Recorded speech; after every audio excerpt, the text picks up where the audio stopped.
मसीह की मोहब्बत में आपको बहुत बहुत सलाम। आज भी मैं बहुत अहम तरीन हकीकत के साथ आपकी खिदमत में हाजिर हुई हूँ।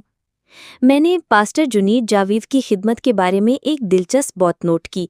वो जब भी किसी घर में दुआ के लिए जाते हैं, चाहे वहाँ सिर्फ एक ही शख्स क्यों ना हो, अंजील मुकद्दस को ज़रूर खोलते हैं। क्या आप जानते हैं कि वो ऐसा क्यों करते हैं? मसीह की मोहब्बत में आपकी भी बहुत सलामती हो। बिल्कुल जी हाँ, ये तो बहुत गहरी बात है। अंजील सिर्फ एक किताब नहीं बल्कि खुदा की जिंदा आवाज़ है। इब्रानियों 4:12 में लिखा है, क्योंकि खुदा का कलाम जिंदा और मुअस्सिर है। जब हम दुआ के वक्त अंजील खोलते हैं तो दर हकीकत हम खुदा से बराह रास्त बातचीत कर रहे होते हैं। वाह, ये तो बहुत खूबसूरत बात है। लेकिन क्या वाकई सिर्फ 2 या 3 लोगों के जमा होने पर भी मसीह हाजिर होते हैं?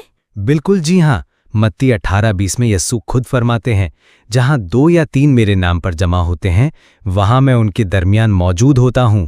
इसलिए जब पास्टर साहब अंजील खोलते हैं तो वो सिर्फ रस्म अदा नहीं कर रहे होते, बल्कि यस्सु को उस घर में दावत दे रहे होते हैं। लेकिन क्या वाकई अंजील पढ़ने से ईमान बढ़ता है? बिल्कुल जी हाँ, रोमियो 10:17 हमें बताता है, ईमान सुनने से और सुनना खुदा के कलाम से होता है। जब हम घर घर अंजील की बात करते हैं तो ईमान की चिंगारी भड़क उठती है। कितने ही घराने परेशानियों में घिरे होते हैं, लेकिन जब खुदा का कलाम सुना जाता है तो उनके दिलों में उम्मीद जाग उठती है। तो क्या ये कहा जा सकता है कि अंजील हमारे घरों की बुनियाद होनी चाहिए? बिल्कुल जी हाँ, दुरुस्त। यीशु ने मत्ती 7:24 में फरमाया, जो कोई मेरी ये बातें सुनता है और उन पर अमल करता है, उसकी मिसाल एक अक्लमंद आदमी के मानिंद है, जिसने अपना घर चट्टान पर बनाया।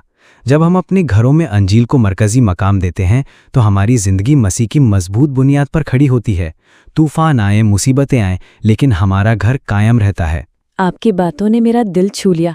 अब मैं समझ गई हूँ कि पास्टर जुनीद जावीद साहब क्यों हर घर में अंजील खोलते हैं।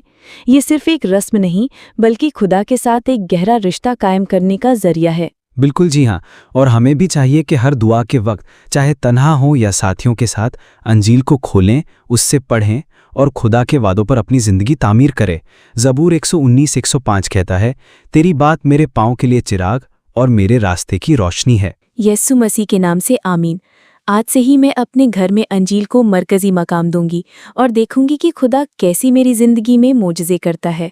यीशु मसीह के नाम से आमीन। खुदा आपको बरकत दे। खुदा का कलाम आपके घर में रोशनी फैलाए।